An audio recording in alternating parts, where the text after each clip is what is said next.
in terms of the current market and what you have to pay for players, I mean, it's not that long ago Celtic spent £4 million on Patrick Klimala. So if you're asking me £5 million as a bet for Adam Idah, then I would say yes, 100%. He's young as well, and he's only going to get better. I mean, he's young. You know, Brendan Rodgers made comparisons to him, and whether I'm not putting words into Brendan Rodgers' mouth. It wasn't direct comparisons with Moussa Dembele, but he was making, you know, he was talking about how he got a player at a similar time and similar stages of their careers type of thing, and how he could see a lot of good attributes in there. Now, he's nowhere near as good as Moussa Dembele at this stage, and whether he ever will be, I don't know. But certainly in terms of what he's given to Celtic in the second half of the season, I don't think anybody can argue with it. No.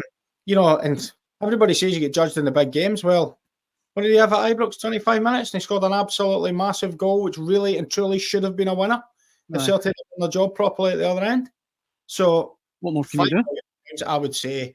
I mean, you asked on the podcast a couple of weeks ago when I was on with you and Michael if Paulo Bernardo was worth 5 or 6. I mean, which one would you pay £5 or £6 million for right now? I know which one it would be for me. It'd be Adam Idah. Do you think they've got a deal done, Mick? But listen, you talk about the phrase was used, push the boat out. Forget pushing the boat out. Lift the anchor and set sail. This a guy, if it's £5 or £6 million, snap him up. I mean, in fact, you're actually on the point where it might be you can't afford not to bring him in.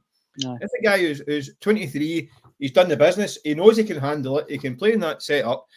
More importantly, I think he's shown that he's got the attitude and mentality to cope with it. I mean, listen, he walked in to a very kind of low-key response at best. Celtic fans shrugged it off, done the business, scoring goals, penalty kicks in the last minute and all that stuff. I mean, shown guts, determination a lot. He's also crucially a bit different to I think he's quite similar to Jackie Marcus actually, and he's the way he plays, but in a different way. He's 23.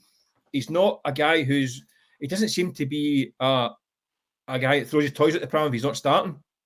He's just determined to have an impact. He came off the bench at Ibrox, done it again on Saturday, and was a man possessed trying to make an impact.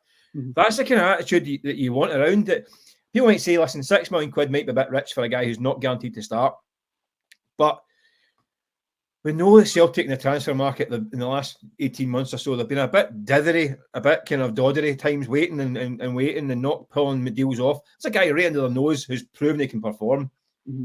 The first point of business should be getting him snapped up on a long-term deal, as far as I'm concerned. He's shown enough. You don't get any guarantees when you make signings. This one's close to getting a guarantee because he's done it already. So I would think it's an absolute no-brainer.